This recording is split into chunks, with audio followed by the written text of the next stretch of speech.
प्राचीन समय की बात है। एक समुद्र के किनारे एक गुरु अपना आश्रम बनाकर रहा करते थे। हजारों शिष्य उनसे ज्ञान ग्रहण करने के लिए दूर दूर से उनके पास आकर रहते थे। गुरु का ज्ञान देने का तरीका भी बड़ा ही अनूठा था। शुरुआत में वो अपने शिष्यों को उपदेशों के माध्यम से ज्ञान देते थे। उसके बाद वो अपने शिष्यों को उस ज्ञान का अनुसरण करने के लिए कहते थे। उस ज्ञान को अपने व्यवहारिक जीवन में उतारने को कहते थे। एक बार उस आश्रम में एक सम्राट अपने बेटे को लेकर पहुंचा। उस सम्राट ने उस गुरु से प्रार्थना की कि आप मेरे बेटे को अपने आश्रम में रहने दें और अपने तरीके से उसे ज्ञान दे। उसे इस आश्रम में बिल्कुल भी ऐसा नहीं लगना चाहिए कि वो किसी सम्राट का बेटा है। उसे बिल्कुल साधारण शिष्यों की तरह ही ज्ञान देने की कृपा करें। गुरु ने मुस्कुराते हुए कहा कि सम्राट ज्ञान इसी तरीके से लिया जा सकता है। अगर तुम अपने आप को दूसरों से बड़ा समझोगे तो तुम ज्ञान ग्रहण नहीं कर पाओगे। अगर तुम्हें ज्ञान ग्रहण करना है तो तुम्हें दूसरों की तरह अपने आप को साधारण समझना होगा। यही ज्ञान ग्रहण करने की सबसे पहली सीढ़ी होती है।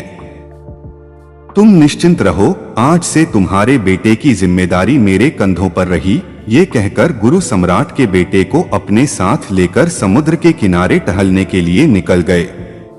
आश्रम के बाकी सभी बच्चे उस सम्राट को देख रहे थे। सम्राट अपने बेटे को अपने रथ पर बिठाकर लाया था, जिससे सभी बच्चे समझ गए थे कि ये लड़का सम्राट का बेटा है। इसी वजह से आश्रम के सभी बच्चे सम्राट के बेटे की तरह आकर्षित हो गए थे।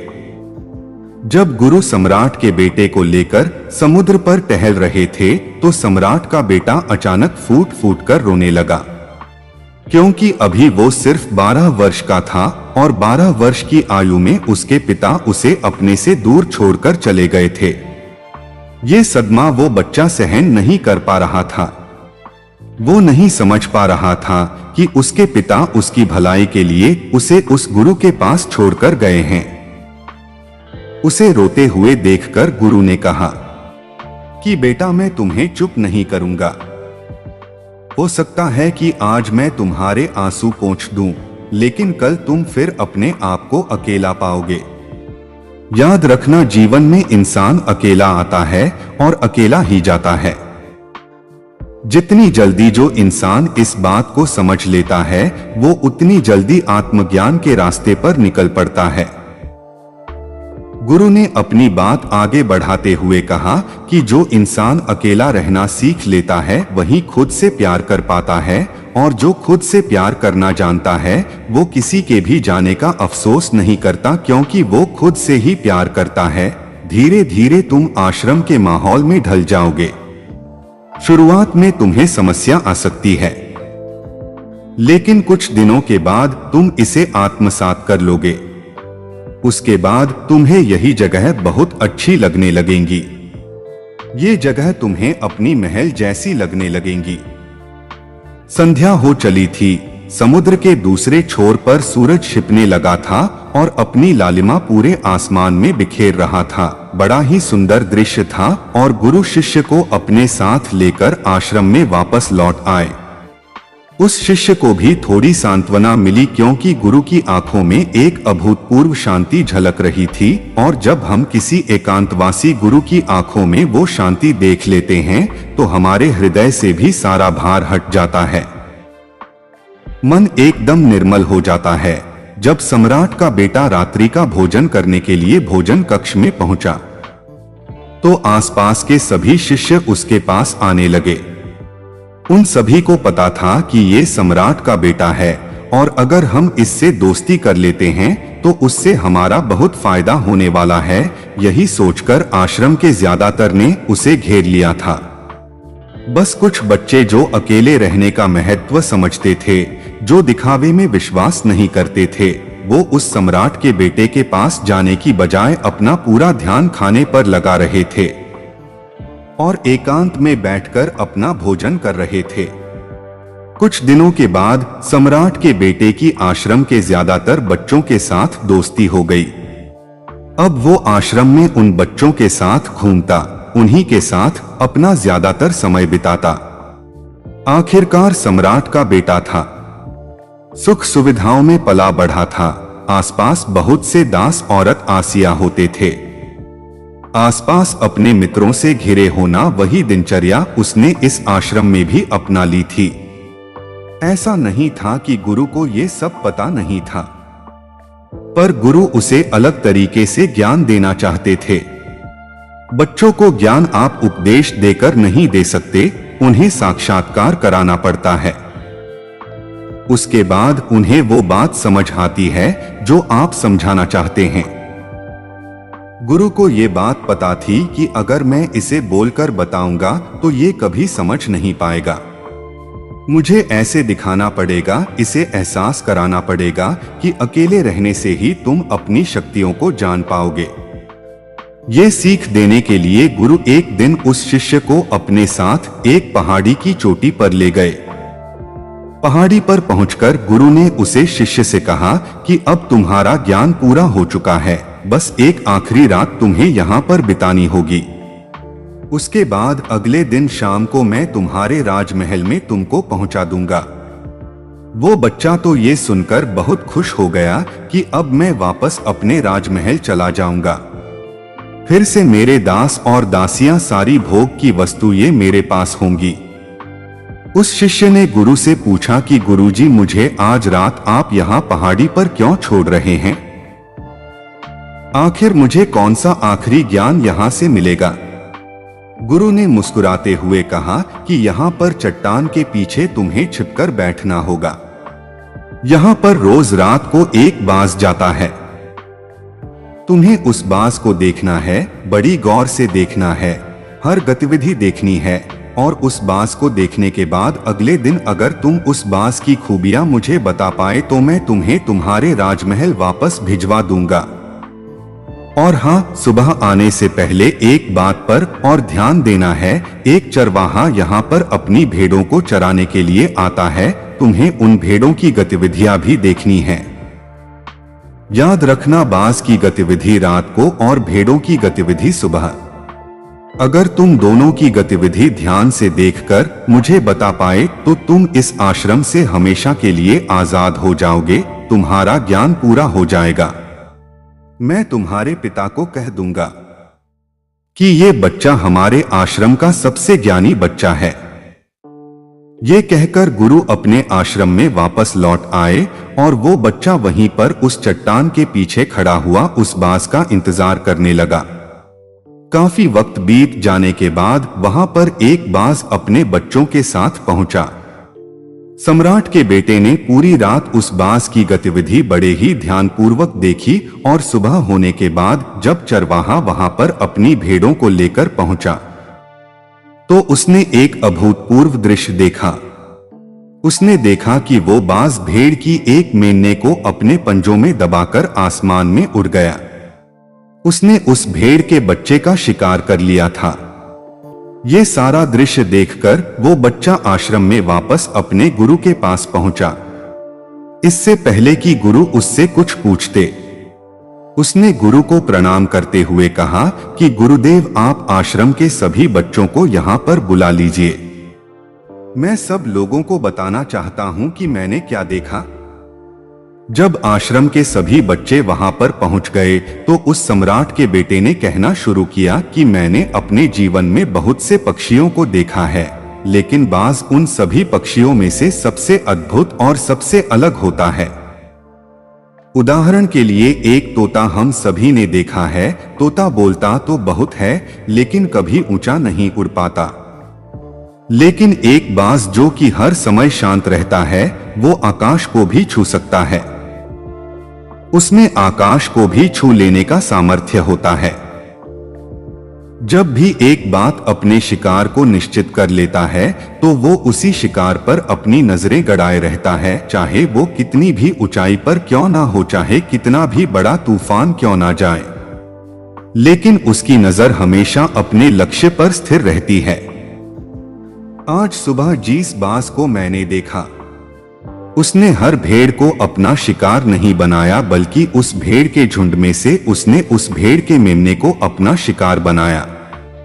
उस बाज की तरह हमें भी अपना ध्यान अपने एक ही लक्ष्य पर स्थिर रखना चाहिए। चाहे कितनी भी अड़चनें क्यों ना आए, हमें अपना लक्ष्य स्पष्ट दिखाई देना चाहिए। 10-20 अलग अलग लक्ष्यों में अपनी ऊर्जा बर्बाद करने की बजाय हमें किसी एक लक्ष्य पर पूरी एकाग्रता के साथ ध्यान देना चाहिए। तीसरी बात जो मैंने उस बाज से सीखी और जो हम सभी को सीखनी चाहिए वो ये है कि बाज कभी भी दूसरे पक्षी के साथ नहीं उड़ता, वो हमेशा आकाश में अकेला उड़ता है। इससे हमें ये सीख लेनी चाहिए कि हमें कभी भी छोटी सोच वाले लोगों के साथ नहीं रहना चाहिए। आखिरकार हम भी वही बन जाते हैं जिनके साथ हम रहते हैं।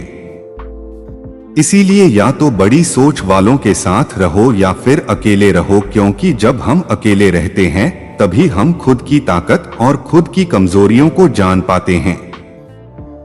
कमजोरियों को जानकर उनको दूर कर सकते हैं और अपनी ताकत को जानकर उसका सही इस्तेमाल कर सकते हैं, लेकिन वो तभी संभव होगा जब हम अकेले रहना सीखेंगे। चौथी सीख जो हमें एक बाज से लेनी चाहिए कि एक बाज हमेशा अपनी सीमाओं से ऊपर उठकर उड़ता है। जब तूफान आता है तो हर एक पक्षी अपने घोंसले की तरफ भागता है, खुद को छुपाने की जगह ढूंढता है, लेकिन बाज ऐसा कुछ भी नहीं करता। वो खुद की सीमाओं को तोड़कर बादलों से भी ऊपर उड़ने का प्रयास करता है। हवाएं उसे थपेड़े मारती है, पंख उसके बाहरी हो जाते हैं, पानी और धूल की वजह से उसे कुछ दिखाई नहीं देता, लेकिन वो फिर भी आसमान की तरफ उड़ता रहता है और अंततः बादलों से भी ऊपर निकल जाता है और वहां तब तक उड़ता रहता है जब तक मौसम ठीक नहीं हो जाता। अपनी सीमाओं को सिर्फ इसलिए तोड़ पाता है क्योंकि वो समस्या के आने पर उससे घबराता नहीं है, उससे डरकर बचने का प्रयास नहीं करता, बल्कि एक सकारात्मक नजरिए के साथ उसका सामना करता है। जीवन में चाहे कितनी भी अड़चनें क्यों ना आए, हमें उन अड़चनों से लड़ना चाहिए, ना कि उनसे डरकर कहीं छुपकर बैठना चाहिए। बहादुर तो वो लोग होते हैं जो तूफानों से टकरा जाते हैं, कायर तो अपने घर में अपने घोंसले में अपनी जगह ढूंढकर बैठ जाते हैं। पांचवी बात जो हम एक बाज से सीखनी चाहिए कि बाज कभी भी अपने घोंसले में घास के कोमल तिनके नहीं रखता, जो तिनके एक कोमल होते जाते हैं वो उन्हें निकालकर फेंकता रहता है। उसी तरह चाहे कितनी भी आरामदायक जिंदगी आपको मिली हो, लेकिन उस आराम से ऊपर उठकर अपने आलस्य को तोड़कर जीवन में मेहनत करते रहना चाहिए। जीवन में पसीना बहाना चाहिए, शारीरिक मेहनत करनी चाहिए। अपने घोंसले से कोमल तिनके उठाकर फेंक दो और आज ही अपने आलस्य को तोड़कर निकल पड़ो। हर दिन अपने आप को चुनौतियां दो, हर दिन मुश्किलों से लड़ो, क्योंकि वही मुश्किलें तुम्हें मजबूत बनाएंगी। जंगल के राजा शेर को भी झुंड बनाकर शिकार करते हुए देखा जा सकता है, लेकिन बाज हमेशा अकेला शिकार करता है, क्योंकि वो जानता है कि भीड़ हौसला तो देती है मगर साहस छीन लेती है। आदमी को हमेशा अकेले ही आगे बढ़ना होता है। यही कारण होता है कि वो जल, थल और नभ सभी जगहों पर अपने शिकार का परचम लहरा सकता है। बाज की उम्र लगभग 70 साल की होती है, लेकिन 40 साल में ही उसका शरीर बूढ़ा हो जाता है। नाखून उसके पैरों में धंसने लगते हैं, पंख उसके शरीर में चिपक जाते हैं, उसकी चोंच मुड़ जाती है, उसका शरीर भारी हो जाता है। ऐसी स्थिति में शिकार करना तो क्या उड़ने की भी हालत नहीं रहती उसकी। ऐसे में उसके पास सिर्फ दो विकल्प होते हैं, पहला या तो वह खुद की इस अवस्था को स्वीकार कर ले और भूखा प्यासा मर जाए, या किसी दूसरे जानवर का शिकार बन जाए, और दूसरा विकल्प ये होता है कि वो 6 महीने एक बहुत ही दर्दनाक प्रक्रिया से गुजरे और खुद को फिर से पहले जैसा मजबूत बना ले। लेकिन बाज तो बाज है, वो दूसरा विकल्प चुनता है। इसके लिए वो खुद को एक बहुत ही ऊंचे पहाड़ पर ले जाता है, जहां वो पहले अपनी सोच से अपने सारे पंख खींच कर उखाड़ देता है और फिर चट्टान पर पैर मार मार कर अपने पंजे तोड़ देता है। उसके बाद उसी चट्टान पर अपनी चोंच को पटक पटक कर तोड़ देता है और इस लहूलुहान अवस्था में खुद को दूसरे जानवरों से छुपाता फिरता है। अगले 6 महीने तक वो इसी दर्दनाक प्रक्रिया से गुजरता है और इंतजार करता है नए चोंच, नए पंख और नए पंचों का। तब फिर वो अपनी नई जिंदगी शुरू करता है और निकल पड़ता है अपने शिकार पर और अगले 30 सालों तक फिर से राज करता है। इसीलिए समय आने पर हमें भी अपनी पुरानी आदतों को छोड़ना पड़ता है और कुछ नया सीखना पड़ता है। समय के साथ बदलना पड़ता है, अपने आप को तैयार करना पड़ता है, वरना हमारा भी शिकार हो सकता है, हम भी पीछे रह सकते हैं। इसके बाद सम्राट के बेटे ने भेड़ों की विशेषता बताते हुए कहा कि भेड़ हमेशा झुंड में चलती हैं। उन्हें झुंड में एक साथ चलने से हिम्मत मिलती है, लेकिन जैसे ही उन पर शिकार होता है वैसे ही वो भीड़ तितर बितर हो जाती है और उस पूरी भीड़ में से एक भी भेड़ अपने साथी की मदद करने के लिए वापस नहीं लौटती। इससे हमें ये सीख मिलती है कि हमारे साथ कितने भी लोग खड़े हो, किसी पर भी यकीन नहीं करना। यकीन करना तो खुद पर करना, क्योंकि बुरा समय आने पर वो भीड़ कब तितर बितर हो जाएगी आपको पता ही नहीं चलेगा। गुरु को प्रणाम करते हुए सम्राट के बेटे ने अपने गुरु से कहा कि गुरुदेव, अगर मुझसे कोई सीख रह गई हो तो कृपया करके आप बताने की कृपा करें। गुरु ने सभी बच्चों को संबोधित करते हुए कहा कि ये सभी बातें जो अभी इस बच्चे ने बताई है सब सही है, लेकिन ये सारी खूबियां आप लोगों में तभी पैदा हो पाएगी जब आप अकेले रहने का अभ्यास करेंगे। आपने देखा होगा कि बाज कभी भी किसी दूसरे पक्षी के साथ नहीं रहता, ना ही किसी के साथ अपनी जोड़ी बनाता। वो आसमान में अकेला उड़ता है और अकेला उड़ने की वजह से वो अपनी ताकत और अपनी कमजोरियों को जान पाता है। इसके बाद गुरु ने अपनी बात खत्म करते हुए कहा कि मैं आज रात इस सम्राट के बेटे को इसके राजमहल में छोड़ने के लिए जा रहा हूँ, क्योंकि इसके सीख यहाँ पर पूरी हो गई है। और ये कहकर गुरु उस सम्राट के बेटे का हाथ पकड़कर राजमहल की तरफ रवाना हो गए और बाकी के सभी बच्चे उन्हें पीछे से जाते हुए देखते रहे।